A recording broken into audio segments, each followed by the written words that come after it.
everyone, and welcome to the Woman's Cave. We are doing the Future and Publishing Literary Panel as requested by actual professionals. I know. We didn't come up with this one. Someone who was a professional said, you should do this panel. I know they emailed us, like they took the time to email us. We were like, really? That's amazing, but I'm Jade. And I'm Winona, and we remember to introduce ourselves. So high five. Social distance Yeah, style. I mean, absolutely. COVID's still going on. Please don't touch people's hands.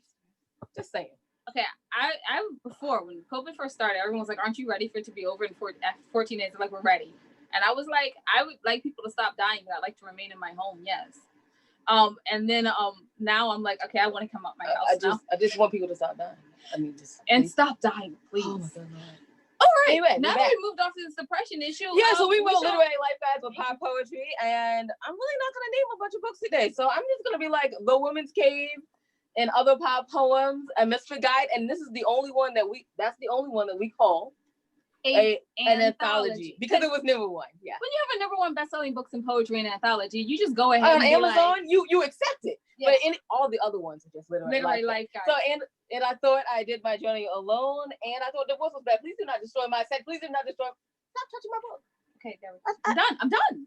You can find out everything your ladies are doing on www.andwethought.com. We have a co-host today. And it's not Tanya Todd, which is weird, but hey, I love it. We have a new co-host. Would you like to introduce yourself, please? Hi, everyone. I'm Kishni Washington. I'm a writer, and I'm based in Washington, D.C. as well. Yes, and she has prepared questions that I'm sure are good or better than Tanya's. I'm not sure. Can I say that? Moving on. Tanya has great questions. Everyone has great. We don't have all questions, not so much. No. But let's move on to our actual panelists. We are missing Erica today. She fell ill a little bit, so she can't come today. I'm so sad. But that's okay. We have two other wonderful panelists. Panelists, would you like to introduce yourself? I'm going to start with who showed up first. Laurie. Yay, early bird. All right, my name is Laurie McLean, and I'm the co-founder and president of Fuse Literary. Started that with my partner, Gordon Warnock, in 2013 to become the literary agency of the future. I came out of high tech, so I'm always really interested in what's happened, and what's happening, and where is it going. And I was joking around that last year when I had to do my predictions, almost nothing had changed in January. Well, boy, howdy, it sure changed the rest of the year. So I have 10 really great predictions for publishing this year that I can't wait to share with you. Fabulous. And Ron Charles? Hello. I keep want to call you Stranger King. I'm sorry. Sorry, that's a stupid name for you, but you know. You can call me anything, but I am Ron Charles, and I write about books for the Washington Post here in DC. That is so cool. Every time he says it, I'm like, I need to get more professional. One day when we grow up. Oh God. I swear, when I'm 5'5", I will be so professional. Yeah, just that statement, wasn't it? Let's move on to our actual predictions from Laurie. Laurie, you said you have 10 predictions, and then we can discuss those. Okay, great. So I'll breeze through them really quickly. The first one is that as an agent, I noticed the exodus of publishing professionals from New York. This is actually a really big thing, which people outside the industry might not understand. But I mean, New York has been the capital of publishing for what, 100 years, 50 years? And for the first time, and I mean, I'm located in San Francisco, I should say that. So it's always been, an East Coast, West Coast type of thing for me. But over the past year, these publishing professionals, a lot of editors who don't, the lower level editors don't get paid a lot of money. So they're all living in small studio apartments in kind of risky neighborhoods or whatever. And now they all moved back with their parents or actually moved out and bought homes because they could be in Pennsylvania or they could go to North Carolina or they could go anywhere really. And have more around them. And gosh, when we've all been in our homes for 9 months, you know that it must have just been hell to stay in a, studio apartment for what, 10, 11 months going on now. So I think my prediction is that this is going to stay and it's going to expand. They've gotten comfortable with working remotely. There's Zoom and Google Meeting pros now. They see how much more work you can get done if you don't have to go to endless meetings all the time. And even art departments have developed successful workarounds. This is important as well, because as you go from book publishing, as you go from turning in a manuscript and going through editing, then it gets into the production process, which is very collaborative. And you would think all these people would have to be in the same room, but they've figured out, the art department's figured out how to collaborate on covers and interior illustrations or photography. The production people have learned how to take it through the rest of the process and get it out to warehouses and bookstores and Amazon and all that. So that's number one, publishing professionals leaving New York. And I think that's going to stay. I mean, there'll always be a bunch of them there, but I wouldn't be surprised if commercial real estate takes a tumble in New York, as these huge high rises, which used to house all of the people in a publishing house, either rent out their floors or get rid of them altogether. Number two is short fiction and essays are going to experience a renaissance. There's a concern that after people are out and about again, moving freely, that interest in reading will dip. But I really believe people have shown they love online streaming entertainment. I mean, for God's sakes, Disney has reorganized around streaming as the core of their future business model. So yeah, people are going to crave contact with their family and friends by next summer if we're out of this with a vaccine. But I think reading has always been a solitary pursuit, and it's going to continue. But change, I think the change that's happening, and this has to do, I think, with a lot with cell phones, is that the popularity of shorter written work, short audio, poetry, audiobooks, my God, things that you can do while you're driving or while you're working out at home or something else. You want the total experience in half an hour, an hour. So I think that short fiction and essays are going to really pop in the coming year. The third one is kind of similar to that reading on screens has increased. Everyone got used to buying everything online, and that includes ebooks. You might wonder, well, once bookstores open again, is this going to diminish? And I don't really think so. I think readers have become comfortable with reading on a screen, whether it's on your computer or on a laptop or a tablet or a Kindle or your cell phone. And there are also a lot of online stores, Amazon being the big one, but bookshop.org is making inroads into their, behemoth monopoly. And so, yeah, I think you're going to see reading on screens increasing as well. Number 4 is that fiction's going to make a comeback. For the last 2 years, it's been political nonfiction, actually for the last 4 years. And I'm sure that Ron can talk more about this, but nonfiction last year was 35% higher in sales than fiction, which is really unusual. It's usually the other way around. So I believe that nonfiction will start to shrink a little bit. I mentioned at the beginning of this is kind of a time sensitive one if people are listening to this after January, but Simon & Schuster just canceled a contract with Josh Hawley for a political book. And I think you're just going to see fewer Trump tell-alls and, less of these kinds of things as we move forward. At least, President-elect Biden is trying to, I think he's going to try to make that happen, that it will be calmer and not so scary. But I also think that nonfiction will begin to be more issues oriented than politically oriented. Bill Gates is coming out with a new book in 2021 called How to Avoid a Climate Disaster. And mental wellness entertainment as a trend just keeps on growing. In fact, Headspace, the meditation app, is going to have its own show on Netflix. So I think those kind of titles will be big in nonfiction, but fiction, from the books that I've been selling and our agency's been selling recently, it's a lot of fiction. I say this every year, but every year it changes just slightly. The 5th prediction is that bookstores are going to adapt. And that's kind of a wishy-washy prediction. But what I really mean is that, pardon me, I'm getting so excited, I have to blow my nose. Indie bookstores have been severely disrupted. I just have to, my hat has to be taken off if I was wearing one, to indie bookstores, because it seems like every 6 months they're constantly adapting to some new crisis or change in business model.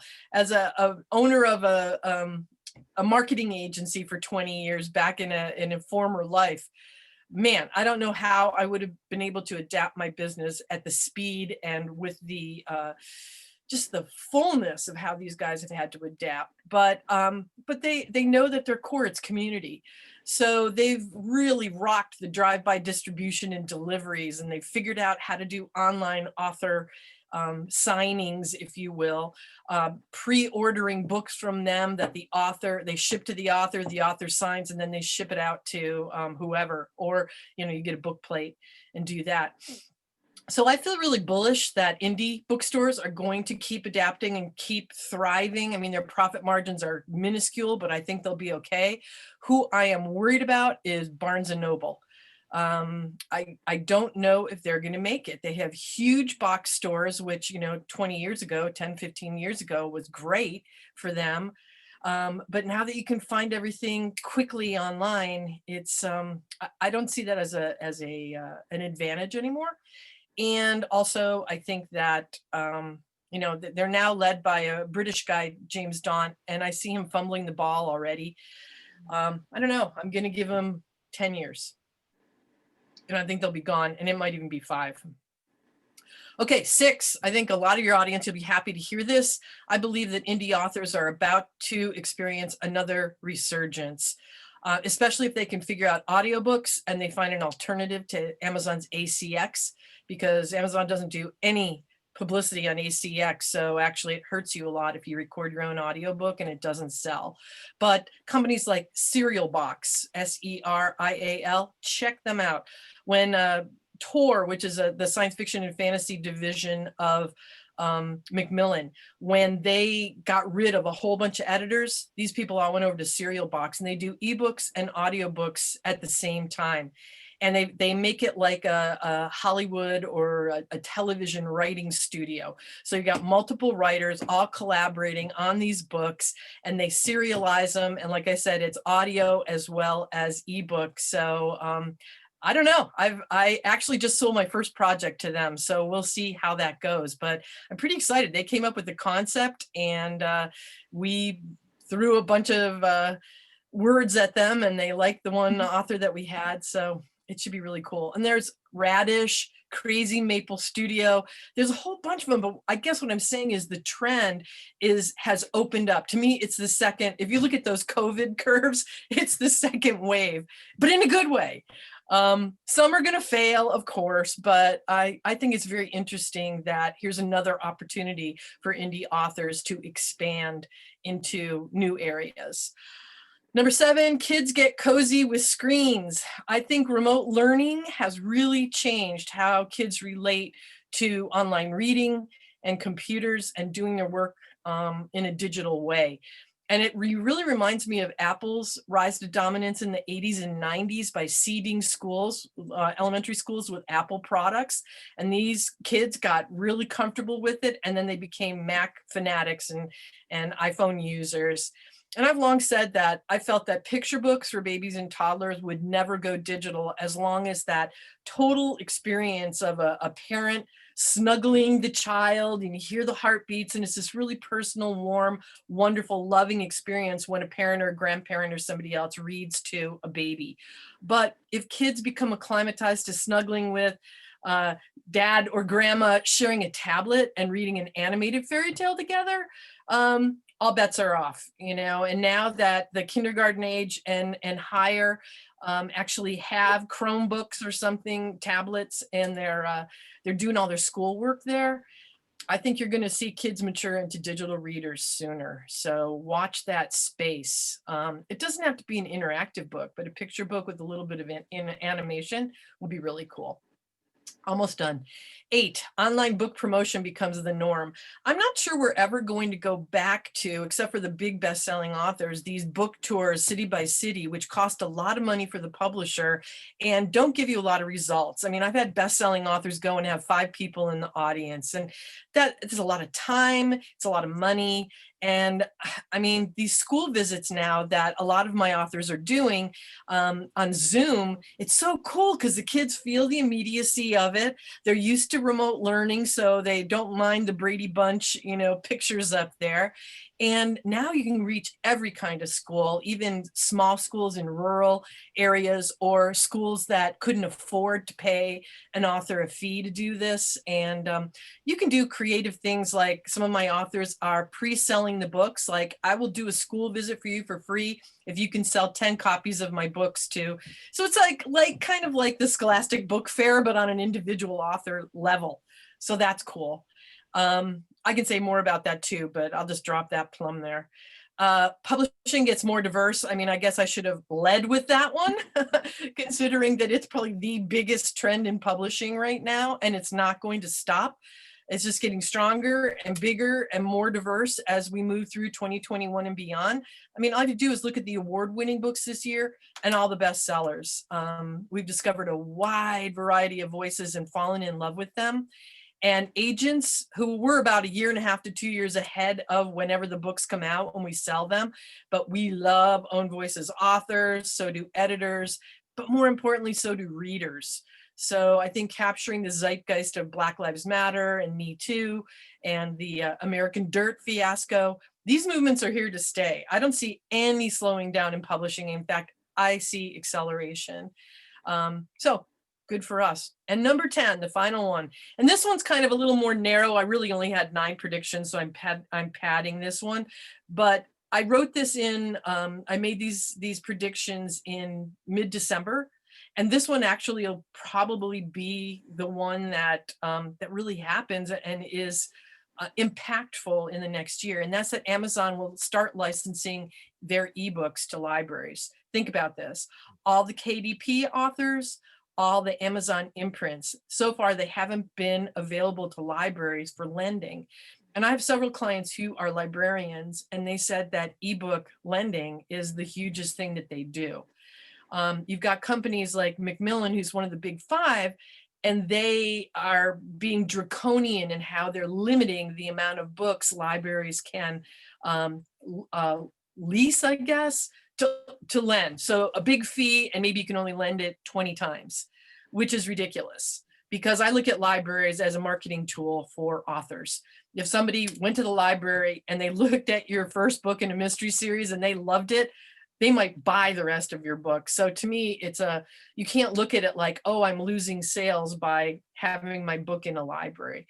So this is like the huge gorilla stepping into the library market. It might all fall apart. They're in talks right now about it, but I really think you're going to see that settled this year because it's a huge market. Libraries do pay money to publishers. And so anyway, I think Amazon lending ebooks to libraries could be big. That is it. Those are my predictions. I just would like to say something about number 10. I'm very upset to hear this because do you know about Macmillan? But do you know how hard indie authors work just to get in a library? Oh my God, so hard. I mean, that's one of the reasons that you do your audiobook and you don't go to ACX because I want to be in a library. Anyway, I know you do, and that's good. And other than going around to all the libraries that are in your area, what are you going to do? So, and libraries, what I didn't know, because I tried to donate a bunch of books to libraries, because I'll get agent copies and maybe I'll get 20 or 30. And my office, I mean, it looks so nice behind me, right? Oh, look at all her little books. Yeah, you don't see the cupboards and the closets with stacks and boxes of books. So I tried to donate some to libraries, and they said, you know what, the paperwork for us to fill out to accept these free books is ridiculous. So they're like, oh, just give it to friends of the library. But I didn't want to give the books for them to sell. I wanted the books there so they could lend them out. You could just mail some of them to us because we need something to read. Anyway. Okay, so now I have to ask our other panelist, Ron Charles, what he thinks about the 10 predictions that Laurie has made. Wow, that's a lot of really good insight, Laurie. I am struggling to, grasp all of that. Most of it I'm enlightened by. 1 or 2 things I disagree with. Oh, good. Let's start there. Okay. Yeah. I want to hear what you disagree with. And I very gently disagree with. My conversations with indie bookstores are very, very pessimistic. They are Ooh. not doing well at all. The optimism is part of the sort of self-affirmation program, but it does not reflect the reality of their business plan. They are very close to going out of business, and they cannot survive this pandemic much longer. Online book promotion is a disaster. People do these readings all over the country, yes, but nobody buys the book. I mean, somebody would come to Politics and Prose, 80 people would come, they might sell 70 copies of the book. Now, 200 people sign on to watch the online promotion, three people buy the book. It's not translating, online book promotion is not translating into sales the way that in-person book promotion was doing. Interesting. Ebooks, you mentioned ebooks with libraries. You're right, and I just want to elaborate on this, or not even elaborate, but just agree with you. Tremendous rise in ebook lending.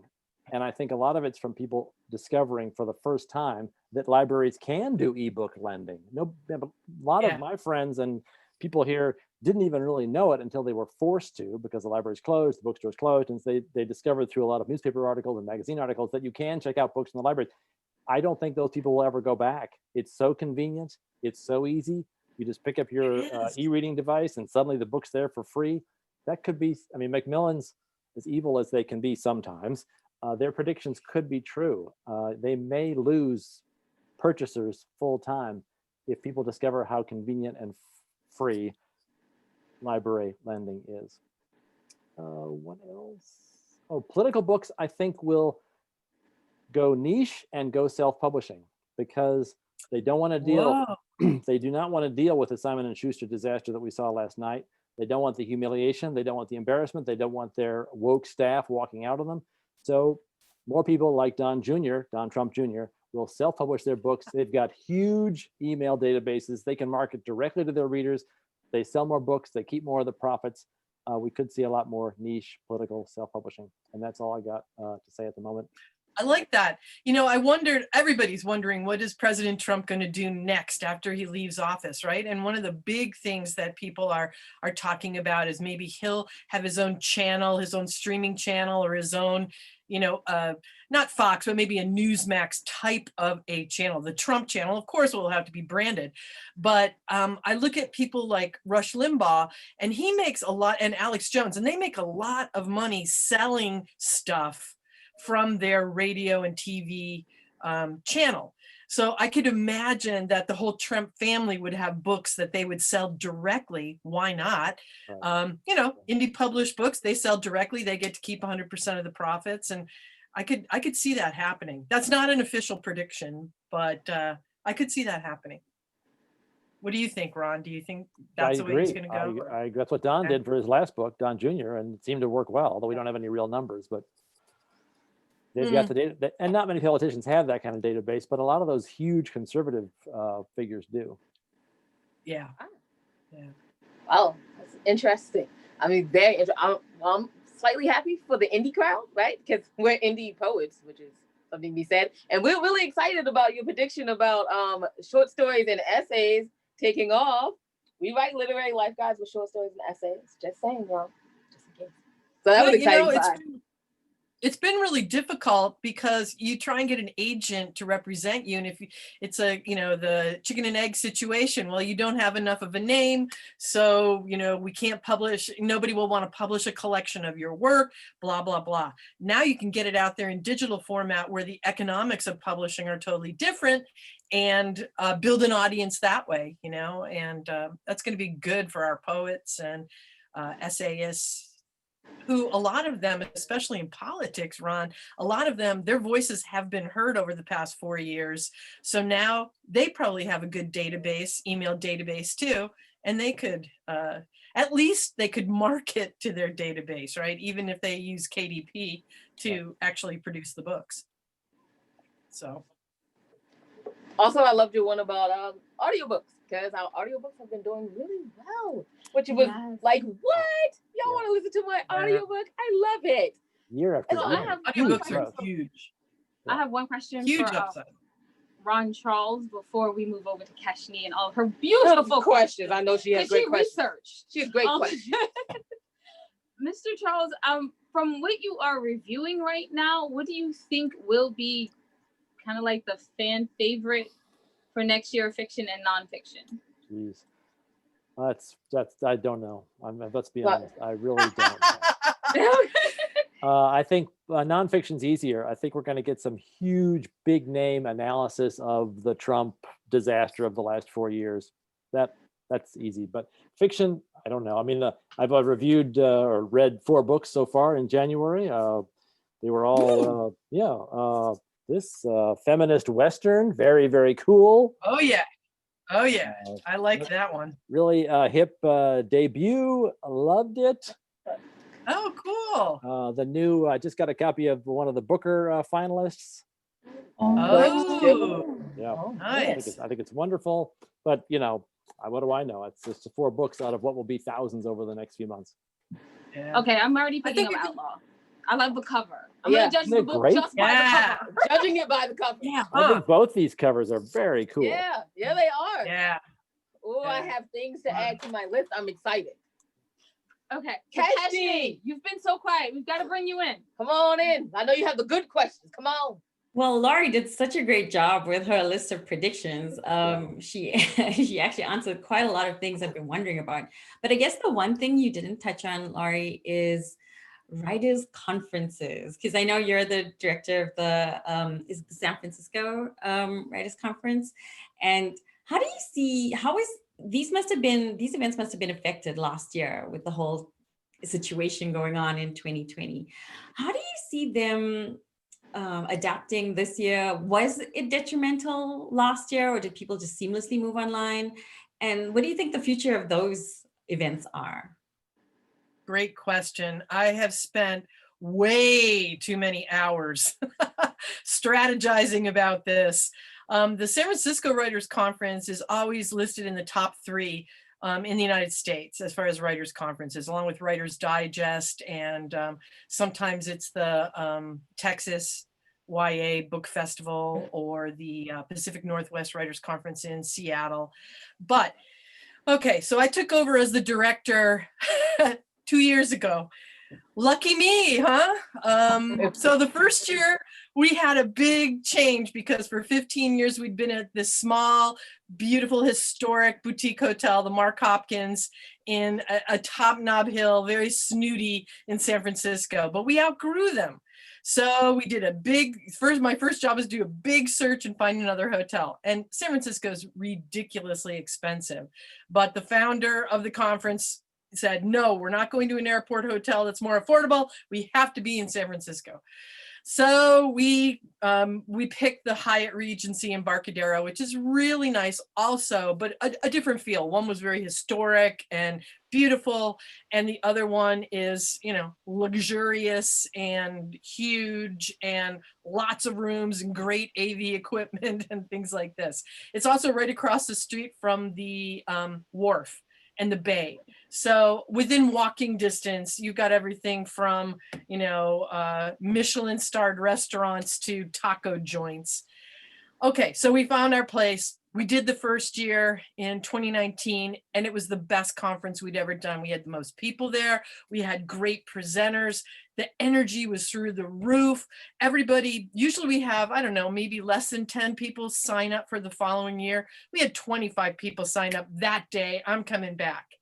Okay, so that wasn't 2019. That was 2020 because it was in February. We were the last conference live before the doors were shut in our face, right? So we also do another smaller conference, which is called Writing for Change. And it's all about all kinds of change, from the personal to the planetary to the political to the societal to everything. And we knew that was in September every year, and we knew we couldn't hold it in person. There was no way. San Francisco, God bless them, they're very draconian in trying to keep their citizens safe, meaning we're under lockdown. We can go to essential services, that's it.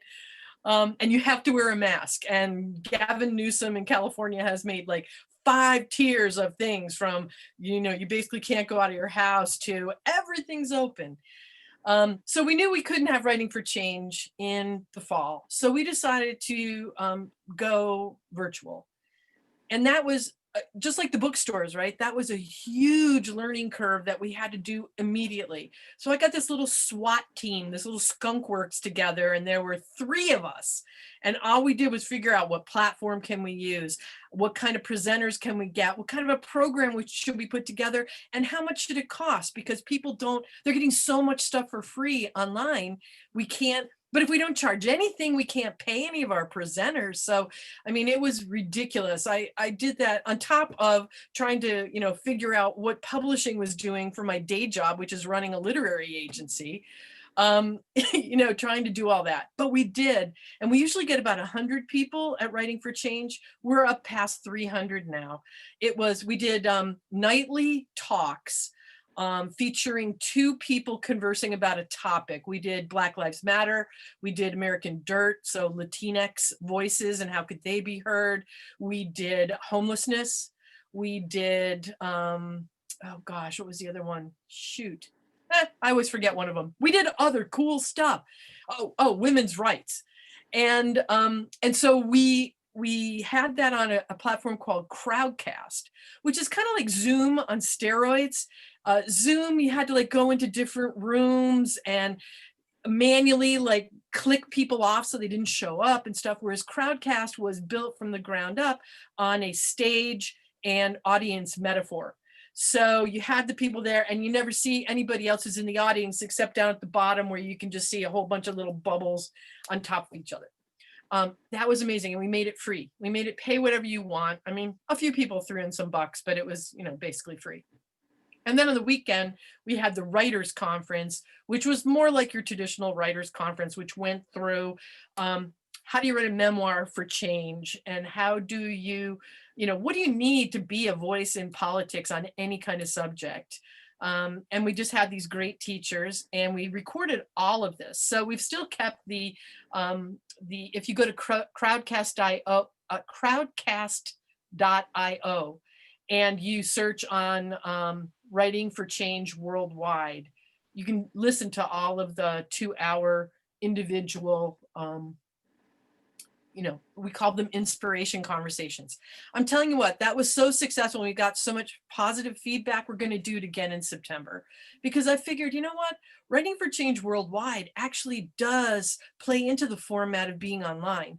Because if it's worldwide, why are we going to do it in a building in San Francisco? That makes no sense. Now, the San Francisco Writers Conference is more like other writers' conferences. Part of the beauty of it and the sizzle and the excitement of it is being in person. So we decided not to do the 2021 San Francisco Writers Conference at all. It was supposed to be, it's always over President's Day weekend, and it's 4 days. And we decided, you know what? The importance of it being in person is just too good. We'll do other things during the year.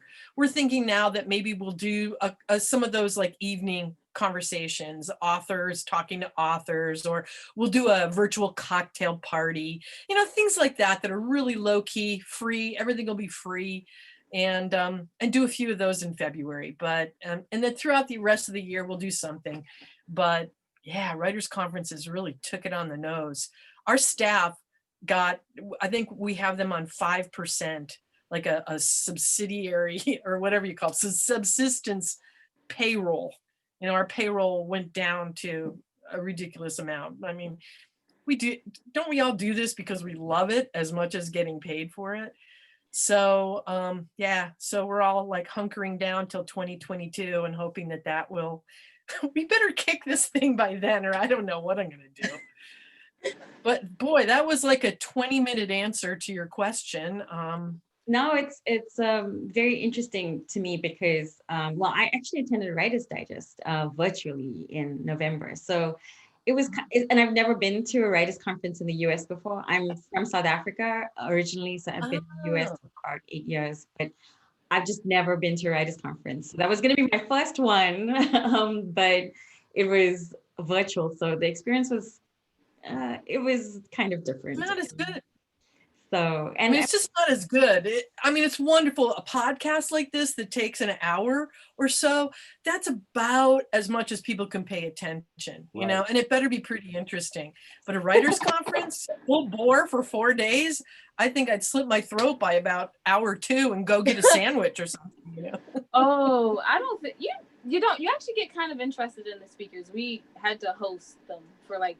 Oh, actually, we got to speak on a couple of them in 2020, which was interesting because because we were a bunch of pop poets. Yeah, we were a bunch of pop, and we were some of the few people who actually did a lot of our writers conference online anyway. So when they needed someone to speak, it was like, oh, the ladies can do it, and we were like, do it. We surely can. I will do it. Sure. yeah, I definitely think the virtual format has now resulted in more opportunity because you're not so restricted by the cost of like flying somewhere and having to, physically pay for physical accommodation. So I've been able to attend a lot more virtual writer events than I ever would have planned to last year. I had planned like on 3 events in my budget, but there was so much going on that was online. That was a huge benefit to me as a writer because I could learn from anybody, anywhere, any time zone. I just had to log in at the right time zone. So I thought that was great. Yeah. Mr. Charles, Your opinion? Ron? Yes, I just got an email earlier today, but you probably did too, that Publishers Weekly is essentially taking over for BEA. Is that what's happening? Yes. Is that what they meant? Huge, yes. That is yes. huge. I mean, that's Okay, I don't know either of these things. Please explain them. What happened? I know what Publisher Weekly is. And I check every once in a while. I did it was like what is a BEA. BEA? I was like, what is happening? I don't know. This seems like huge news. I need to know. Honestly, when you said it, I thought you meant BET. And I was like, I'm confused. Why? But why? Now that would be news. That would be news. BEA, Book Expo. It's this was enormous publishing conference in New York, usually, sometimes Chicago, sometimes here, but usually New York. And it was, 35,000 people would come some years. It was over a weekend. I thought it was horrendous usually, but I went, and you'd meet a lot of people, and that was fun. And a lot of rights get traded. Booksellers come and see what's coming up in the fall. It's just an enormous publishing orgy.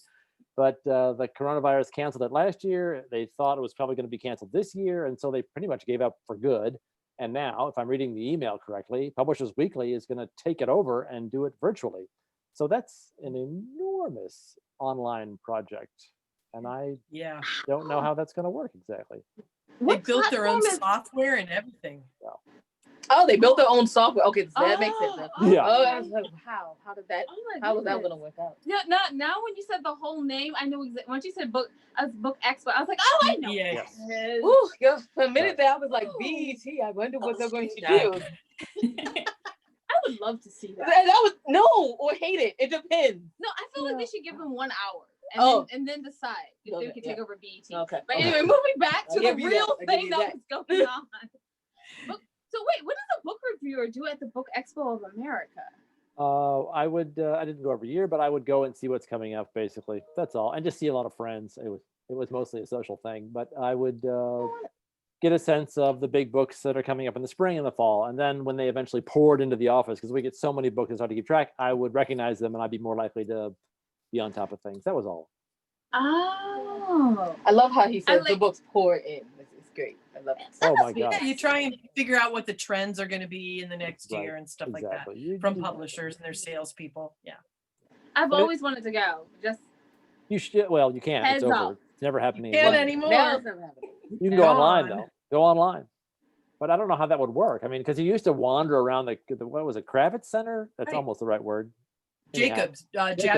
Javits. You'd wander around this enormous air hangar size place and see all these different publishers, some of them quite large, but many of them very small.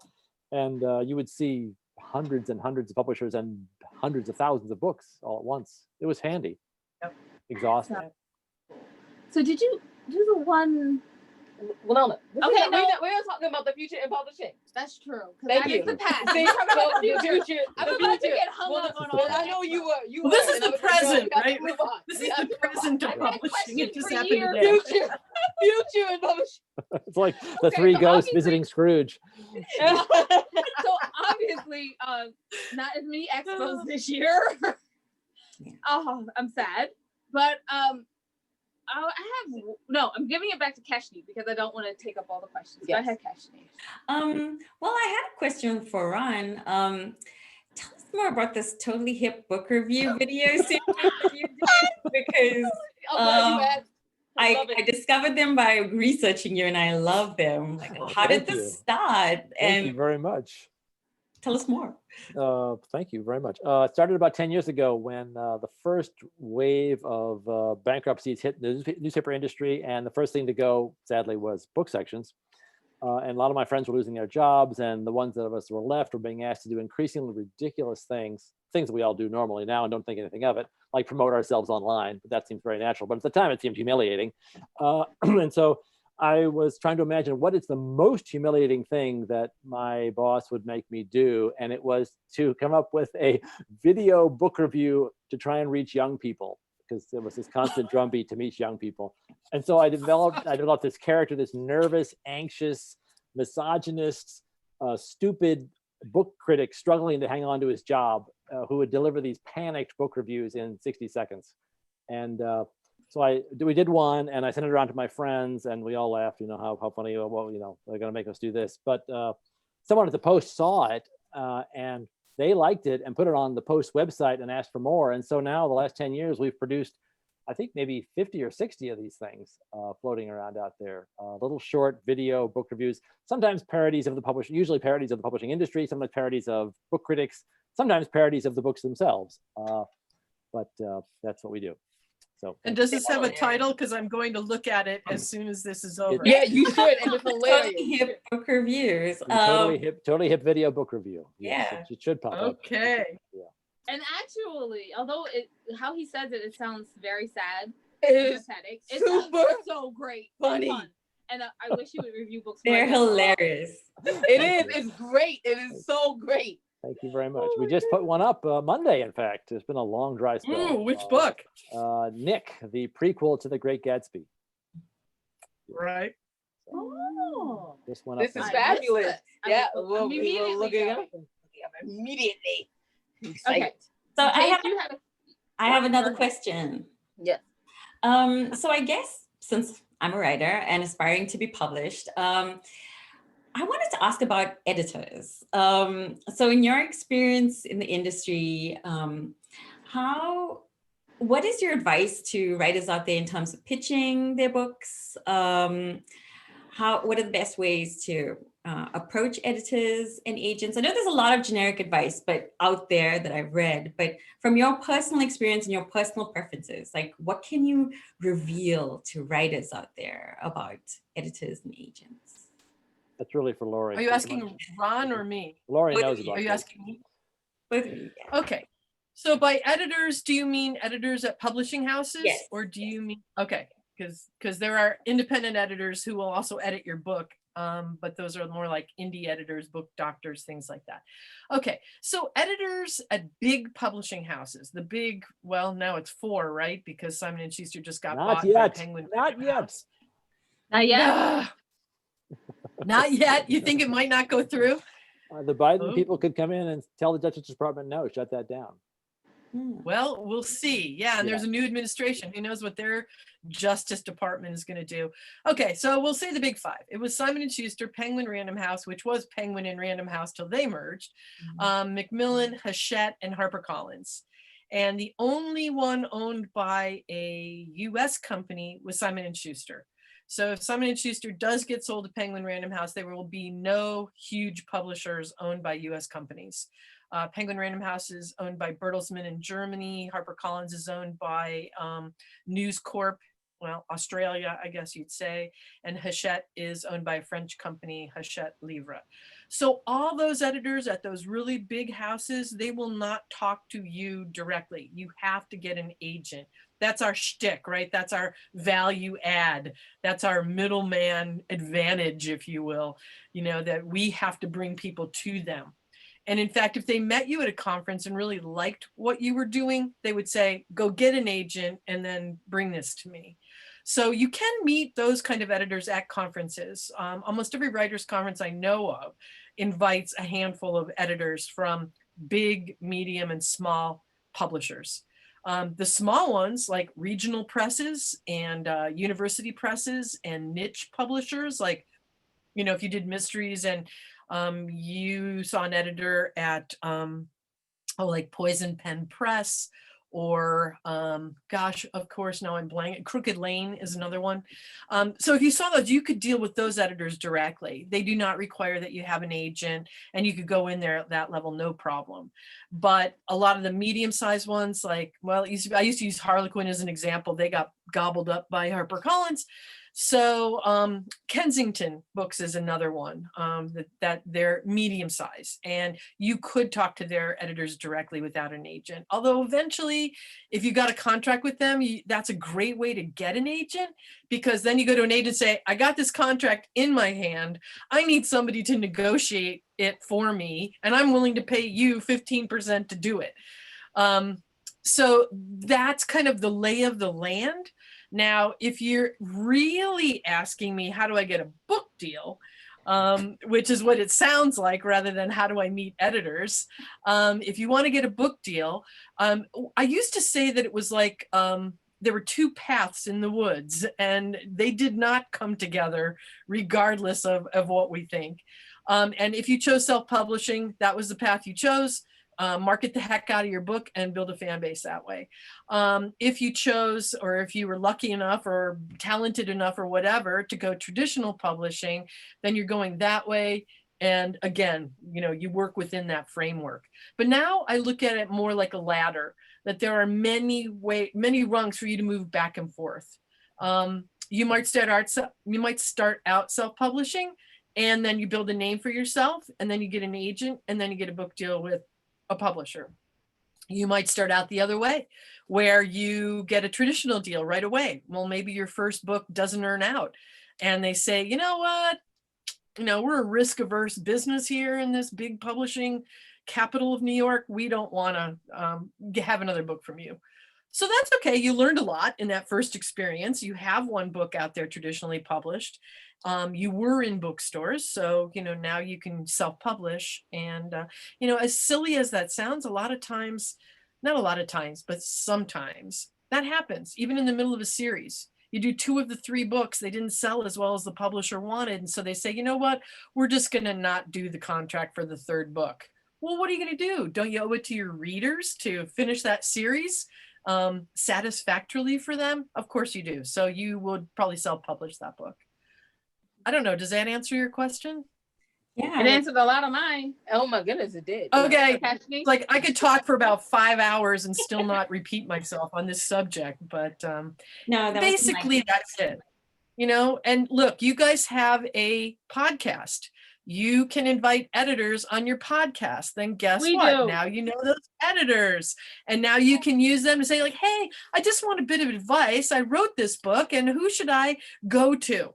And you know what? If people ask me that stuff, I always give them lists of editors or lists of other agents or something. I only handle what I call genre fiction, which is science fiction, fantasy, romance, westerns, mystery, suspense, thriller, those kinds of things. Although if a client of mine goes off and does something else, which for some bizarre reason happened 4 times this year, I will learn that other market and who those other editors are and pitch that book for them. But if somebody came to me and said, I've got this great piece of literary fiction, or I've got a political memoir on the Me Too generation, I would give them names of other agents that I like and who do handle that. I wouldn't be able to say, hey, Marianne, there's this hot book, go, you know, talk to this person. But at least you know, that's cutting down your research time to be able to get to that. It's nice to have a friend in the business. So. Okay, so I do have one question, and it is, we've touched on promotion, like author promoting now, publishing promoting now online, or what do you think? You think that trend is going to continue after COVID? And then if you're not comfortable on the online space, what are some other things that you can do now? That's for both of the people. Endless. You must. Well, get Ron, comfortable. We've seen his videos. can I jump in on this? Although now, Yes, Ron, I'm going definitely. to research what you said about the online versus in person, because that's distressing. Since I've been telling everybody to do it, now I'm like, whoa, I better research. No, they that. must do it anyhow. I mean, they must. You must Yeah. get comfortable doing it online. Right.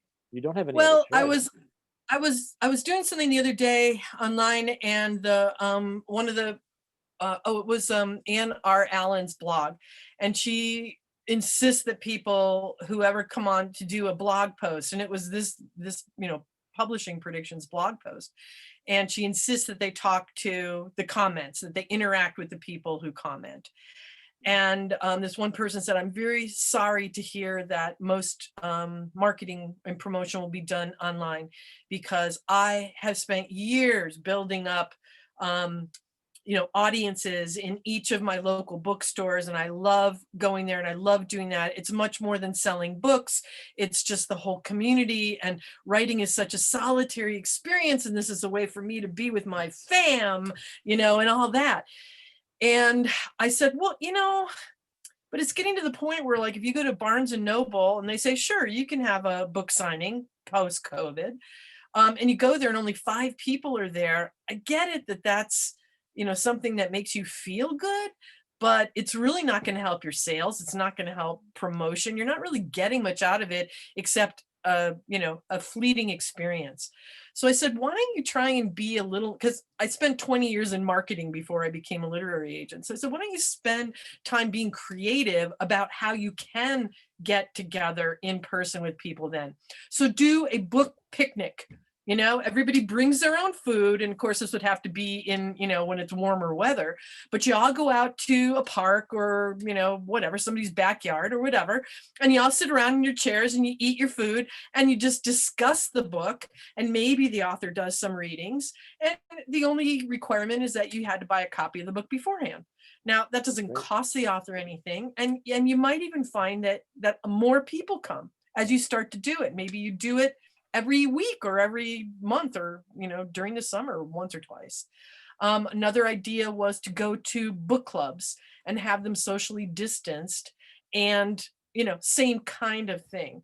But I kind of encourage this person to not give up on something that they found so much joy in, and instead adapt it for the crappy circumstances we're in right now.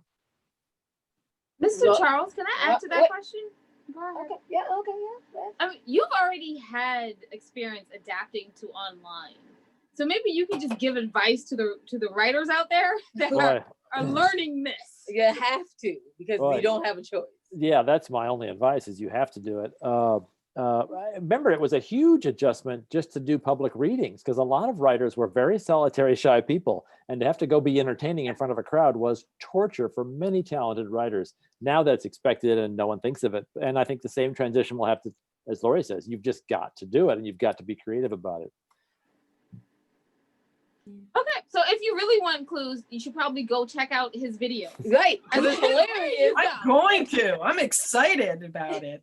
I don't think they'll be very helpful models for book promotion, but it might be.